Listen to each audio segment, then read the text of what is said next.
Hello everyone, and thank you all for joining us today for our live webinar, Accelerate Your Employer Brand Through Content Marketing and Insights. My name is Isabel Pryor, and I'm on the LinkedIn Talent Solutions team here in our Sydney office. Before we get started with the presentation, I have a few housekeeping items. Everyone is muted by default, so if you have any questions or any comments, please use the Q&A box. There is a little tab at the bottom of your screen which says Q&A, so if you click on that, a pop-up box will appear and you can send me through your questions. We will also have a dedicated Q&A session at the end of the presentation, so send through your questions and I will ask our presenters. And most importantly, we will also be sharing the slides from today's presentation as well as a recording of this session so you can share them with your team. Please keep an eye out in your inbox in the coming days. You will receive a link to download these items. And now I'm happy to introduce you to today's presenters.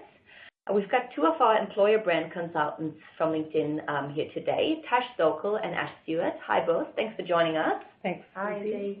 And we've also got one of our customers, Mike Boyd from Medibank. Hi Mike, thanks for joining us. Hi, how are you going? Can you all please introduce yourself, explain a bit about what you're doing in your role, and then get us started. Thanks, Izzy. Hi, everybody. I'm Tash Sokol. I consult with a variety of public services employers across Australia and New Zealand, with everyone from local councils right through to universities to healthcare districts and providers as well. And I've been at LinkedIn for about 2.5 years now. And my entire background in my career to date has been across HR, recruitment and employer brand, that being prior to LinkedIn and then the last couple of years here at LinkedIn as well. Hi everyone, I'm Ash Stewart and I do a similar role to Tash but across the enterprise patch. I've been with LinkedIn for nearly 6 months and previously was working within an employer brand agency, from defining EVPs and developing employer brands from their infancy right through to talent attraction campaigns, employer engagement and retention programs. And super excited to have Mike on the call with us today because he used to be one of my colleagues whilst at the agency and then was one of my clients when he moved over to Medibank. So over to you, Mike. Great, thanks Ash. So I started my journey with Medibank almost 3 years ago in the employer brand team. Before that, I was in an employer brand agency as well with Ash, as she mentioned. And prior to that, I started my career in a marketing role within recruitment. So I've got about roughly 19 years in the recruitment marketing space. And currently at Medibank, we're focused on completing a new health check for our employer brand and EVP and working on some really cool projects using 360 VR. Fabulous. Thanks, Mike. Well, we'll hear a bit more from Mike later, but for now, wanting to kick us off with just a quote that I think really sums up perfectly why we're here today and what we're really here to start achieving as an employer brand and HR professional. So marketing is no longer about the stuff you make, but it's about the stories that you tell. Now, what does this mean? Well, I think a good example of this in action is the Heineken Worlds Apart campaign that a number of you may have seen released last month. So it's part of their general Open Your World marketing strategy. And it's a really fascinating campaign and a great way of showing that it's about the story rather than about the beer in this particular situation. So in this just to explain a bit more, so this is a social experiment that they conducted and that they videoed, bringing together different people with different opposing views and beliefs, that being things like from left wing to right wing, right through to climate change believers and climate change deniers. So in terms of that, they had a video about how they build a bar together, and then they actually got everybody together at the end just to have a beer together as well. So it was no longer about just, we have beer, please buy our beer, it's really delicious. It's much more about the story that leads you to think of beer as part of your day-to-day life. Thanks, Tash. That's actually a really great story to get us started, and I'm quite passionate about that particular example myself. So to set the scene for today, our objective is really threefold. Firstly, to understand why content marketing matters in the context specifically to your employer brand and for recruitment. We want to inspire you with examples of successful content strategies, and as Tash mentioned, we're going to hear a little later on from Mike, who will share the journey that Medibank has been on to date. And thirdly, we'll provide you with practical tips and tools to help you implement your own content marketing strategies. Post today's session would encourage you to reach out to your own relationship managers at LinkedIn to be able to discuss how you can amplify your content marketing, plus any other questions that you might have. So to get us started, we're going to start with some research insights and delve into why content matters. And looking at what the research is telling us within our Global Recruiting Trends report, we're understanding that hiring volumes are set to increase across the globe in 2017. And specifically here, when we're looking at Australia, it's set to increase by 45%. And for those joining us from Southeast Asia today, it's set to rise by 62%, which I'm sure we'll all collectively agree is quite significant. In addition to the growth in hiring volumes, being able to differentiate your organisation from the competition is one of the top challenges or concerns that recruiters are facing. And we can see that this concern is closely being followed by the challenge of teams that are strapped for resources, both from a limited budget perspective as well as operating within a small recruitment team perspective. So how do you stand out from the crowd? Well, once the employees had to market themselves, it's really now about employers needing to think about their own proposition. And this is where we're seeing initiatives that focus on scale can really help you in overcoming these challenges as well as demands. Thinking about that previous point on increased competition, one of the effective ways to differentiate your organisation from competitors is to be working on your own employer brand. You know, a strong employer brand not only helps companies to attract the best talent, but also to be engaging and retaining them once you've gone through that hard process and hiring process of bringing them into the organisation. And we did see, unsurprisingly, that 80% of global leaders are acknowledging this, i.e. that employer branding is significantly impacting your ability to hire talent. So I guess to wrap up those insights, we're agreeing that employer brand is important to drive recruitment productivity, and next is for us to have a look at how you get that message across to your candidates. From our research, we're seeing that 1 in 3 members are more interested in working for a company whose content they're enjoying. So therefore, utilising content marketing needs to really be a key component of your employer brand strategy. Thanks, Ash. So before we delve a little bit deeper, I really wanted to make sure that we set the scene in terms of what content marketing is for everyone on the call. So there's lots of definitions out there, but I think the main thing I wanted to leave you with as you're thinking about what this manifests as day to day is that content marketing is different from just content. Content marketing is really about driving behaviour change. Now that's across the board, and we're talking specifically today about employer brand and hiring and the context of content marketing to help you accelerate that. So as you're thinking about the kind of behaviour change that your content's trying to drive, it's to attract the best possible, most relevant talent for your organisation. So that's a behaviour change that is typical that we hear from our clients looking at employer brand content strategies. So to break it down a bit further for you, 3 core concepts that we consider to make up content marketing that you should be thinking about. So the first is content, unsurprisingly. So as I mentioned, content, different from content marketing. It's just a really all-encompassing word for everything from LinkedIn updates to slideshare presentations to infographics. So that could be visual, it could be written, and it's all different types of content that really is a manifestation of stories that you want to tell. The second core concept is audience. And in the world of employer branding, this is the candidates that you want to hire. Now that might be candidates that you want to hire straight away, it might be candidates that you want to hire long-term and build a pipeline for, or don't forget about these guys, because they're pretty important, your internal workforce today, your employees, so people that you want to retain. That's also an important part of your audience for content marketing. And then the third concept is relevance. So once you understand your audience, your candidates, it's very much more about looking at what's relevant and useful for that audience. Now that could be very different depending on a UX designer through to a marketer through to an engineer. We'll talk a bit about that later on, but for now it's really about thinking that once you define your audience or your personas that make up your audience, it's then about being relevant to them with your content. So what does this look like in action? Well, here's a good example of a company called Dropbox, which I'm hoping a few people on the call will be familiar with.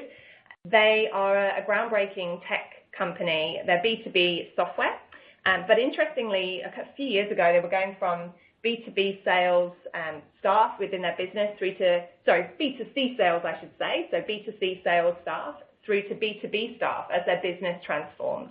And they realized very quickly that they had very little brand awareness amongst that B2B sales population. And they knew that they wanted the very best people out there. So what they turned to as a tactic to drive awareness, interest, consideration, and then eventually applications and hires was content marketing. So if you think about this full candidate journey that someone goes on from the very left-hand side where they're unaware of Dropbox as a place to work, they don't really know whether Dropbox is hiring people that are relevant to them. You know, I might be a B2C sales professional. I don't know. I know that Dropbox is important to me as a role I'm interested in, but if I've got friends that are in B2B sales, I'm not going to be sure that Dropbox has a role for them today. So that's a lack of awareness that content can then help with, just to show that there are actually roles out there that are relevant to you that are at Dropbox. So that's the first point that they use content for. And then to turn that into much more of a familiarity with Dropbox as an employer brand and as an organization, they then used sponsored updates and their own LinkedIn organic updates to tell stories about their employees and specifically why they loved working at Dropbox. They then decided to enhance those updates to drive through to more lead generation and hires by inserting what we call a lead capture landing page at LinkedIn, which, you know, landing pages and lead capture forms quite familiar in the world of marketing today. And this is a way to integrate media into the all-powerful recruiter database that we have on LinkedIn.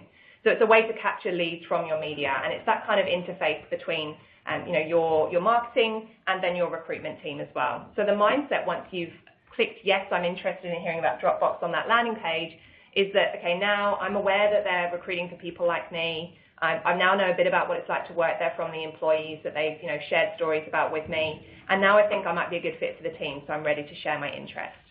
So content plays a role at every step of that journey, as we've said. And if you look on the bottom of your screen, you can see a stat which I think constantly reminds me of why this is important. Candidates can really engage with your company anywhere between 3 and 10 times before they actually take the initiative and apply to you. So it's really important to think about the mindset of your candidates at each step of this journey. So post today, we will send you a follow-up, which is our very latest version of a content marketing playbook for employer brand. And there are 5 steps covered in that. But for those of you on the call today, we're not going to cover every single one of these steps. We're going to delve a bit deeper on some of the most important steps in this plan, but we'll be sending with you the playbook afterwards so that you can have a look at the full guide and you can get started with that. So the first step we're going to delve a bit deeper on is this planning step, arguably the most important step that you ever take in terms of any business strategy, let alone content marketing. What we're going to focus on here is just defining your goals and then your audience.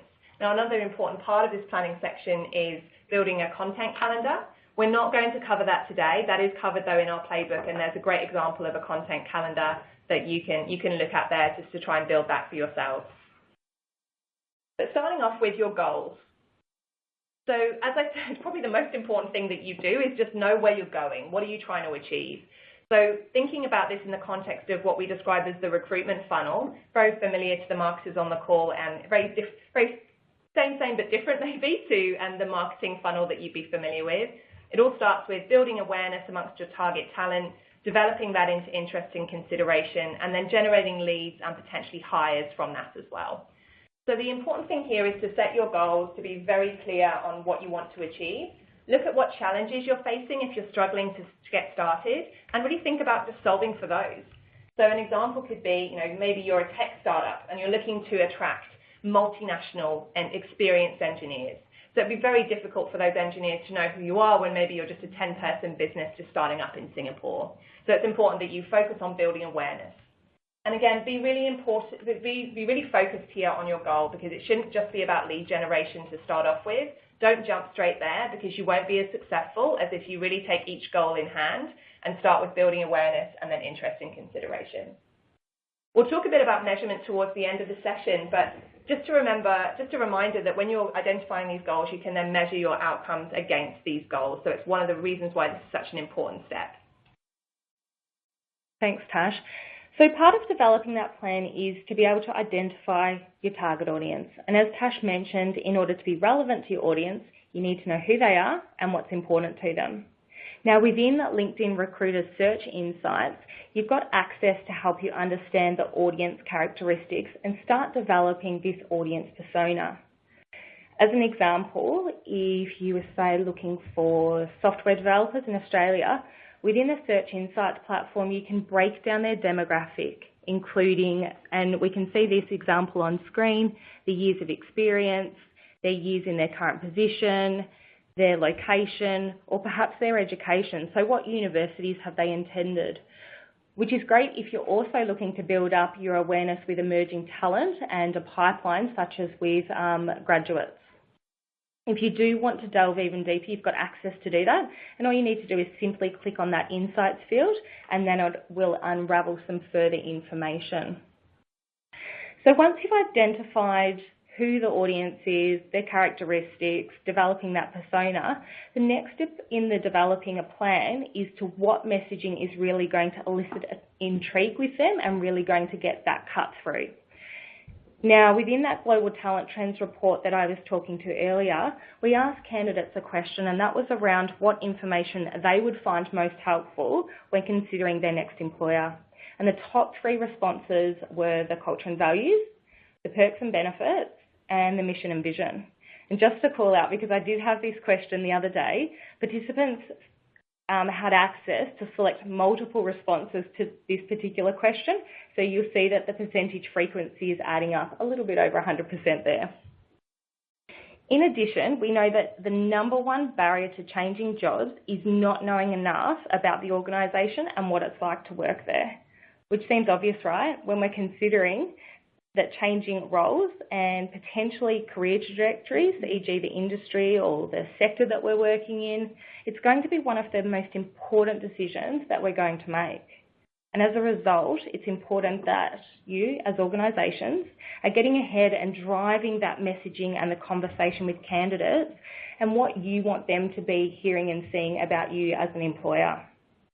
And one more thing before I do move on from here, do keep in mind that with these research insights and the themes that we're sharing, they're great to leverage when you're promoting your broader employer brand, but I would certainly encourage that you're also dialing up messaging that's going to be more specific to those critical segments.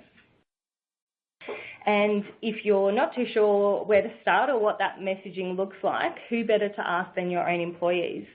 You know, pick an employee who you see as being a rock star or someone that you want to clone, and make sure that that person is obviously specific to the target audience that you're trying to attract.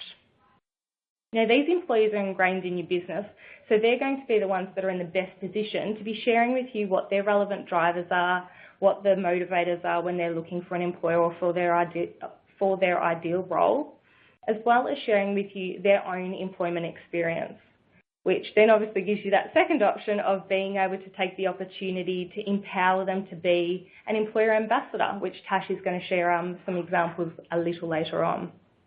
And another thing to keep in mind, there are actually a number of insights that are already available to you within the LinkedIn platform, and or you can tap into LinkedIn's data and ask your relationship manager about customised reports specific to your target audience.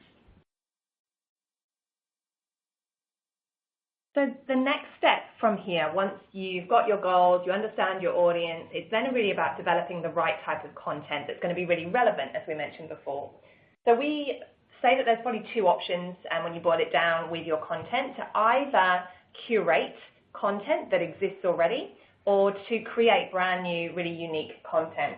And we really recommend a balance of both, and both from a resource constraints point of view, so you're not constantly creating everything from scratch, as well as really to add value to your audience and be relevant. So just as an example of what's something to think about when you're looking at whether you're curating or creating your content, remember it's not all about you. I love this quote because it really brings it home for me. Content marketing is like a first date. If you only talk about yourself, there won't be a second one.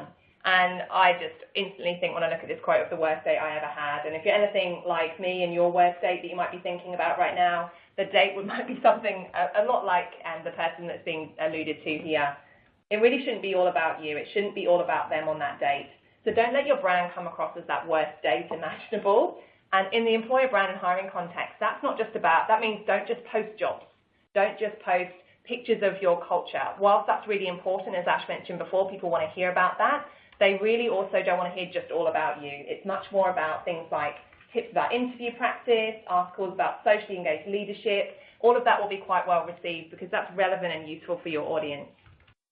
And you may be thinking, where do I start with all of this? That's all well and good. So the good news is we conducted a lot of research with our members last year to update something that some of you may have seen on previous LinkedIn resources, which is the optimal content mix that your audience will really care about on LinkedIn specifically. So this is a global piece of research. So again, this will depend on your target audience and what's most relevant to them. We thought we'd bring this to life for you a little bit with some local examples.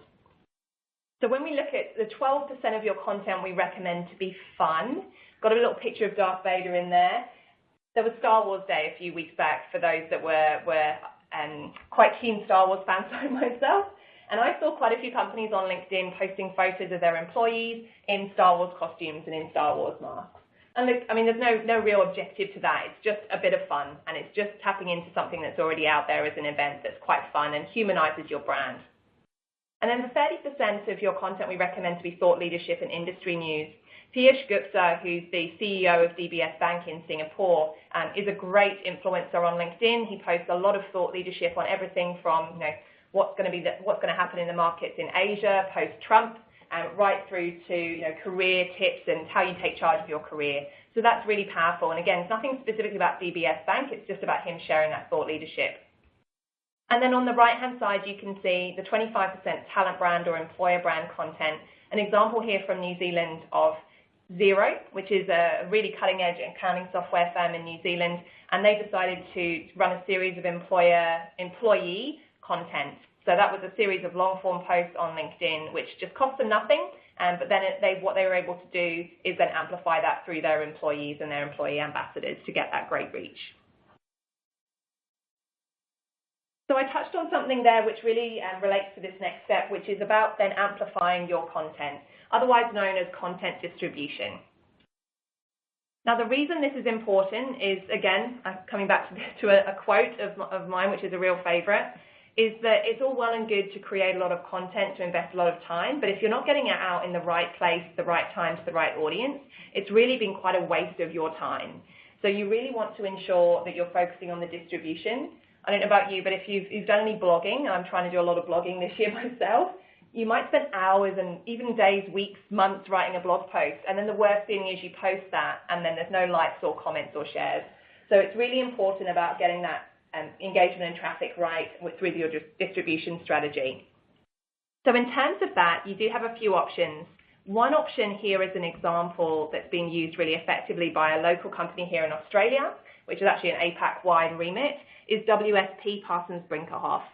So their Engineered Her Way campaign is a campaign that's actually going on at the moment, and it's about targeting female engineers to come and join their business. So they leverage the power of our sponsored updates tool to target the content that they have here, you can see, which is pretty visual, pretty engaging, to specifically female engineers. And they actually won an Australian HR award after their work leveraging LinkedIn for some of their previous work last year. And watch this space, because we do hear on the grapevine that they're actually going to be entering the Australian HR Awards again with their Engineered Her Way campaign later on this year. So all the best to them for that. So Tash has taken us through developing your content as well as implementing that content strategy. And the fifth phase in that cycle that we were mentioning earlier is around measurement. Don't just set and forget. You need to be sure that you're continuously monitoring the performance and constantly improving. And there's many ways that you can actually measure your content strategy. A great example is linking back into that full funnel approach that was shared earlier within the presentation. In the spirit of timing, we won't have a chance to go through this in granular detail, but do reference the content marketing playbook that's got a lot more goodies about how you can bring this to life. I do want to call out a few key things here though. Against each of your goals, make sure that you're setting benchmarks based on how you're currently performing, so that when you're going back in and measuring later on after you've launched your content, you can see how you're improving as a business. Be sophisticated about how you measure. So we're seeing a huge movement away from the traditional vanity metrics to more tangible business and hiring impact. As way of example, rather than reporting on the total numbers of followers that you've got, report on the percentage growth of your target audience, the engagement that you've got with that audience, as well as the conversion of quality leads. If we have a look under platform measurements down the very bottom, it's got number of hires. Now, number of hires is great reporting that back to the business, but also think about how those quality leads are feeding into your longer term talent pipeline. And another example, probably more specific to content marketing, is measuring content at set intervals rather than one post in isolation. And that will really help you best gauge the traction that you're getting, the time of update that's getting the best cut through, the type of content that's working for that particular audience. You know, is it a video that's getting the best engagement, or an image, or a blog post? And there's a lot more detail about this, as I mentioned, within the Content Marketing Playbook, so it's certainly worth a read, and or feel free to speak with your relationship manager so they can help you on the journey. Within LinkedIn, there's some great tools that you've already got available at your fingertips to best determine this as well. You may have seen over the past few months that we've been significantly ramping the next generation careers page analytics. And that's really been based on customer feedback that we've received. So there's enhanced statistics, real-time and downloadable data. If you're a bit of a numbers nerd like myself, I love jumping in there and having a look at the performance and how successful our clients are. And with that download function, it's a great way for you to easily share that with your stakeholders. And then one other example that I did want to share today before I'm handing over to Mike is just referencing back to what Tash was mentioning earlier about WSP and how they utilise sponsored updates with their campaign. You know, with sponsored updates, you have this access to another level of real-time analytics, and that's available within the Campaign Manager platform. And here we can actually see a snapshot of the dashboard.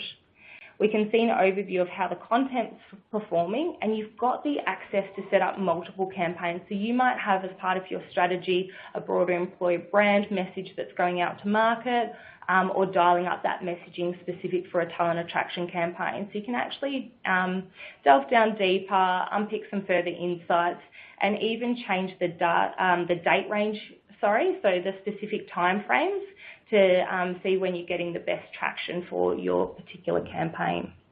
So there are a couple of examples of how you can access the insights that are already available within LinkedIn, but yeah, definitely reference the Content Marketing Playbook, reach out to your relationship manager. They'll be happy to help you further and navigate you where to find those insights.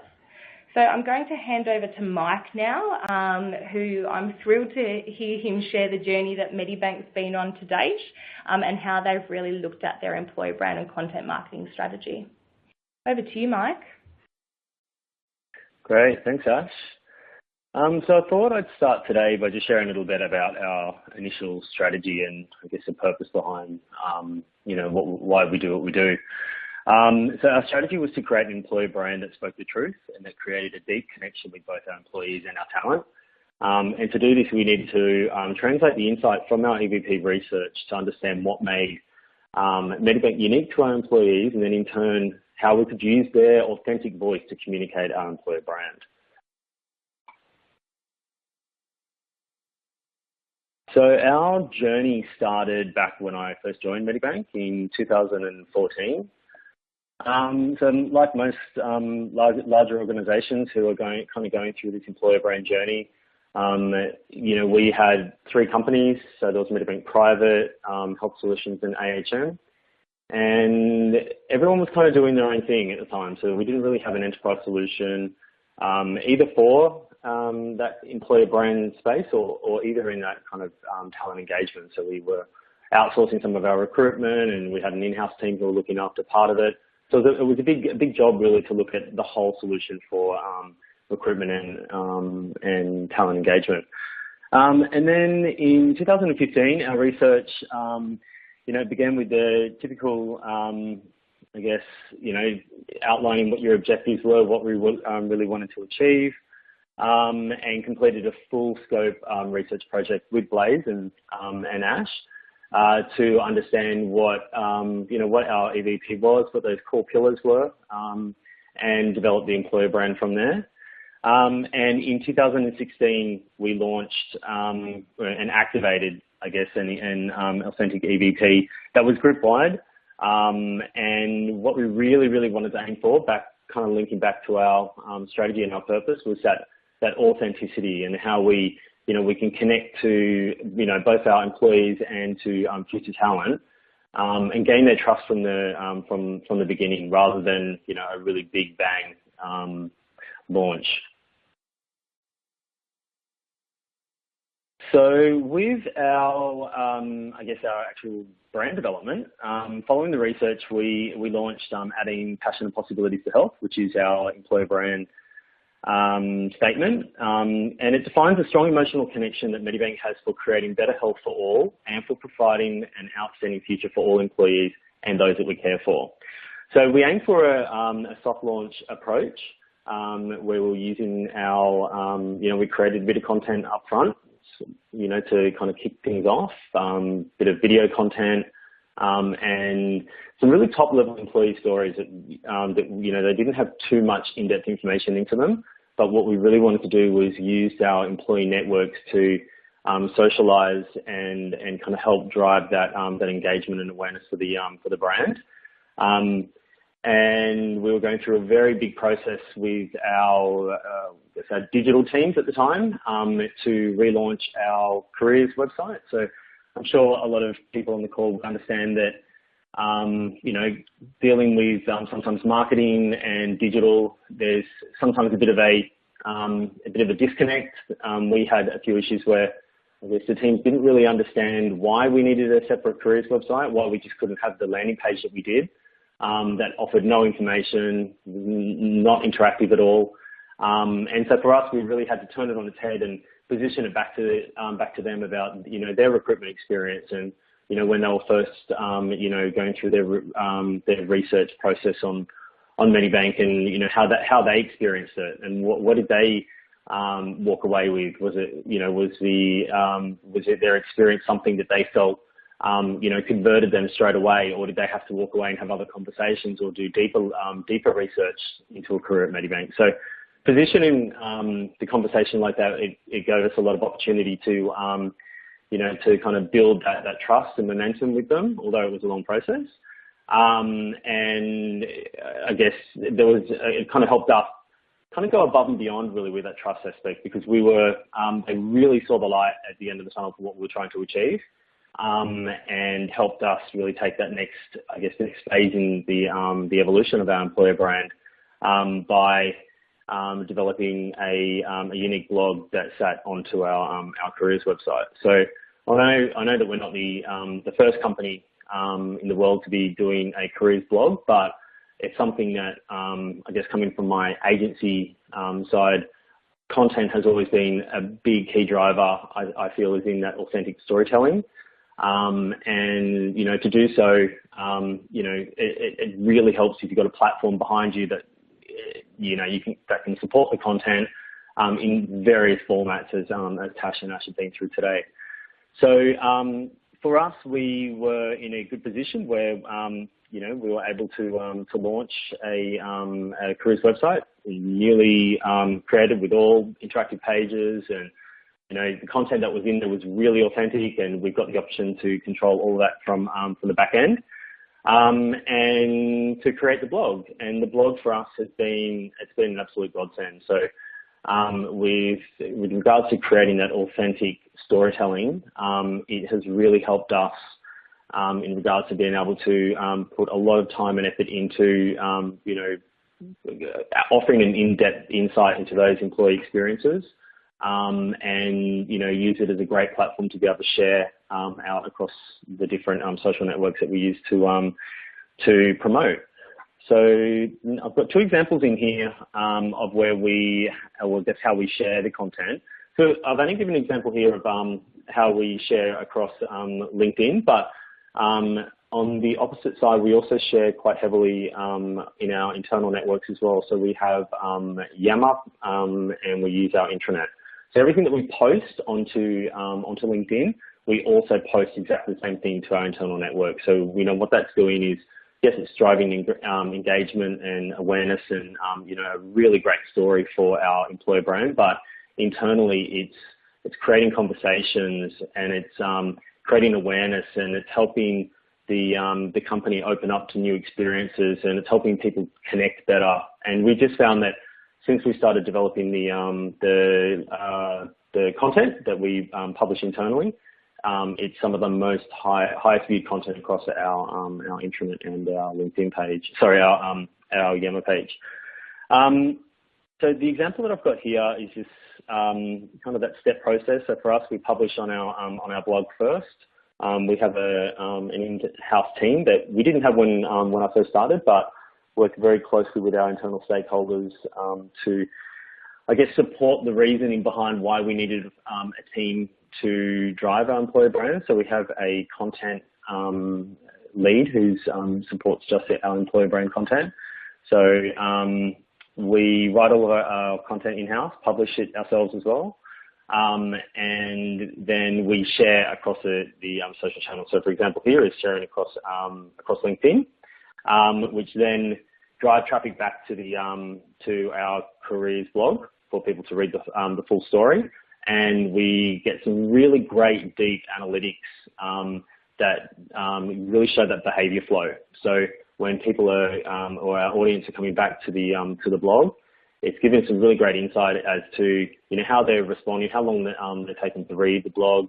Are they then jumping onto other stories? Are they then connecting through to the career site into flexibility, diversity, our benefits, and then again through to are they clicking through to roles to apply? So we've got a really good strategy set up for our metrics and how we kind of gather that content and those insights, and we're building on that every day.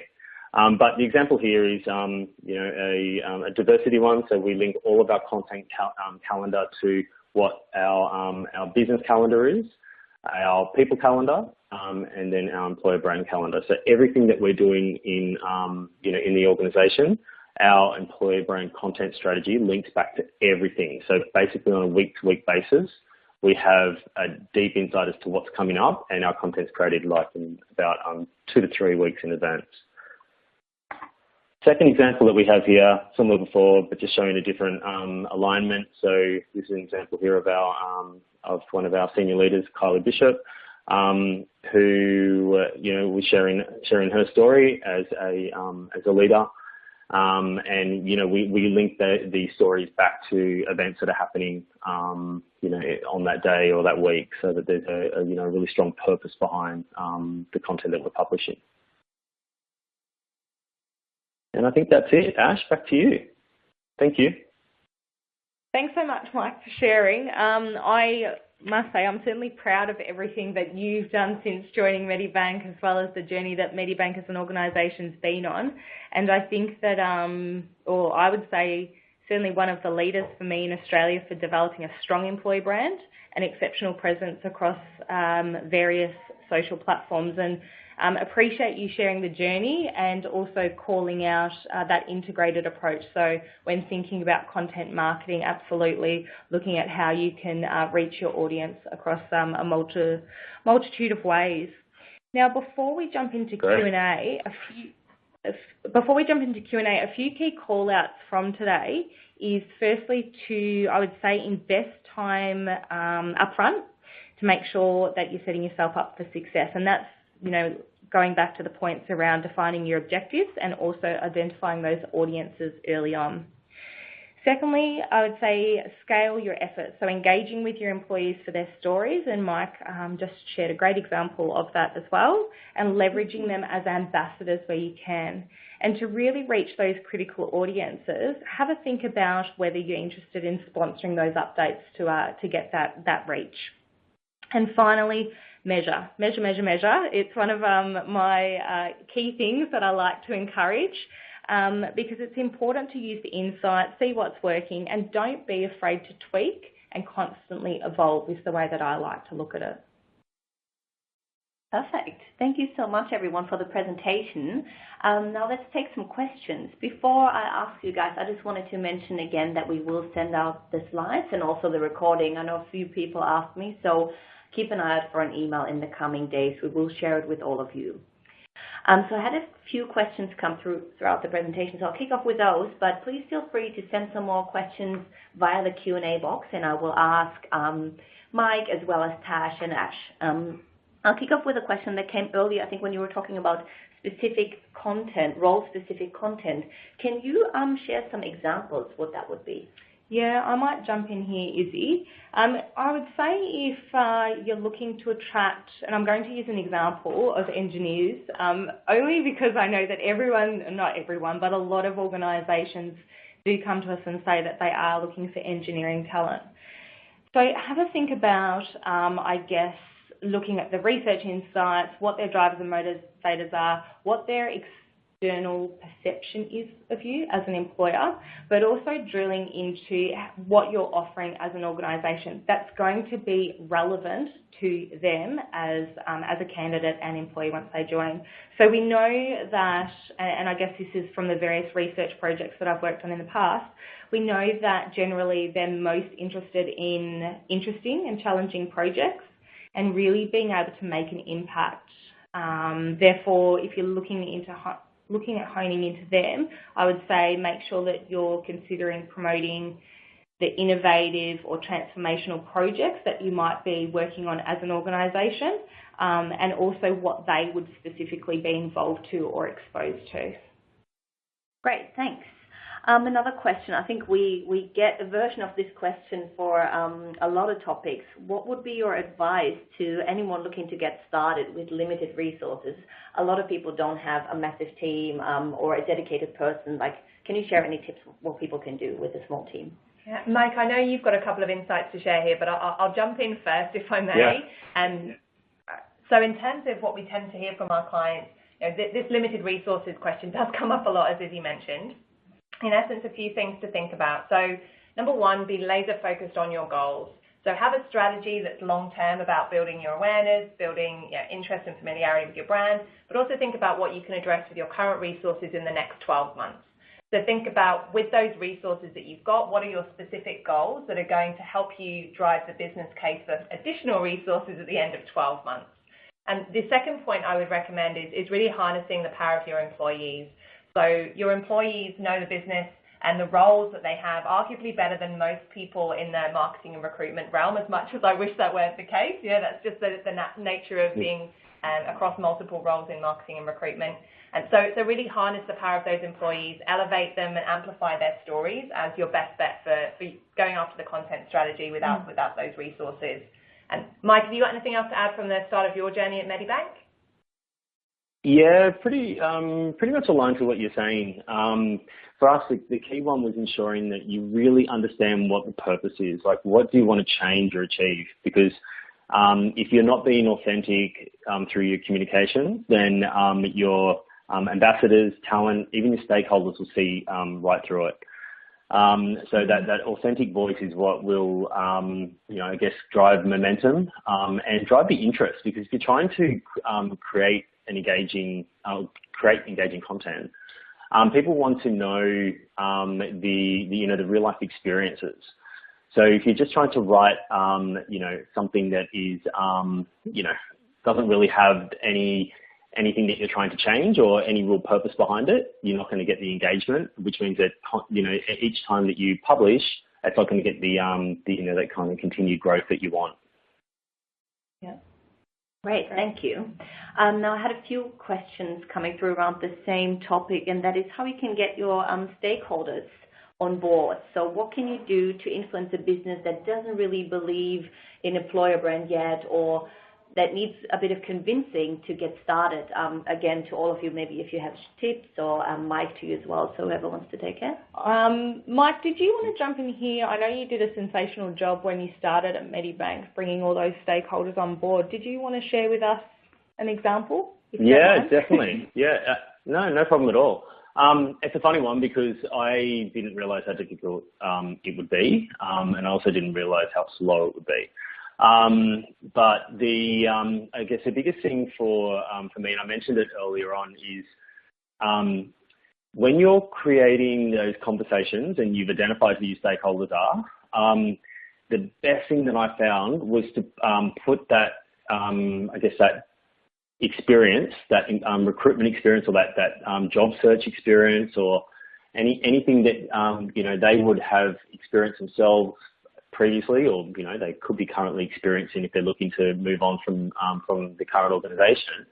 Put themselves in the same shoes. Like, what do they want to know? What do they want to experience? Is the product brand for the organisation, does that tell you what the employee experience is going to be like?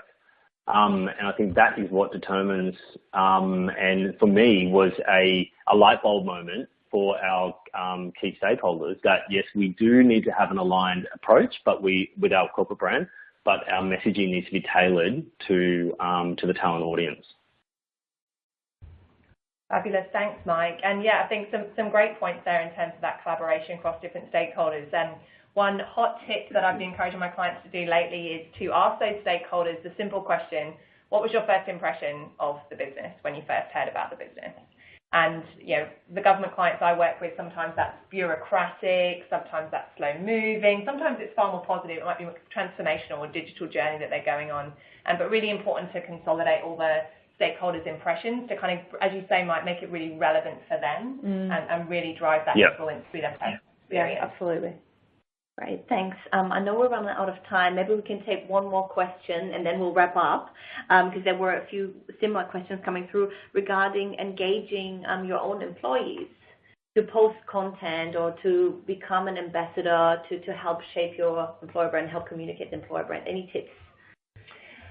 Yeah, I might jump in here. I would say the ambassadors, and we've touched on this a few times, but going to them with those questions that I was walking through earlier, those 6 simple questions about, what their perception of you as an organisation is before they started, what they love most about working here. Like, they're simple questions that you can ask them. How do they feel when they come to work, which really brings to life what the culture's like. And it's a great way to crowdsource content and really go and scale, create scale by leveraging or utilising their stories. And in addition to that, I would say actually getting them to be advocates for you as well. So other than you sharing, also asking them to post on behalf and be promoting that story. The Edelman Trust Barometer research actually tells us that employees, now let me get this right, the content shared by your own employees will have 3 times higher engagement than if it was coming from, say, a media or marketing team. So definitely great to leverage them. And again, Medibank do an exceptional job of actually getting their employees' stories, which Mike was walking us through before and sharing them. Great. Thank you so much. I know we're running out of time. We didn't get to all the questions, unfortunately, but maybe connect with our speakers on LinkedIn and follow them. See what they're posting. They often share articles, tips and tricks on what you can do. As mentioned, you will receive an email with a link to the recordings from today as well as the slides. And the email will also include a link to our content marketing ebook. And that's basically a summary of everything you've heard today, which is kind of like a little guide that can help you get started, or maybe has some additional tips and tricks based on where you're at. Thank you, everyone, for joining us today. Thanks, Tash and Ash and Mike, very much for joining. Thanks for the presentation, answering all those questions. Thanks, Susie. And hope we'll see you again for another webinar sometime soon. Thanks, everyone. Thank you. Thanks, everyone. Thanks, guys. Thank you.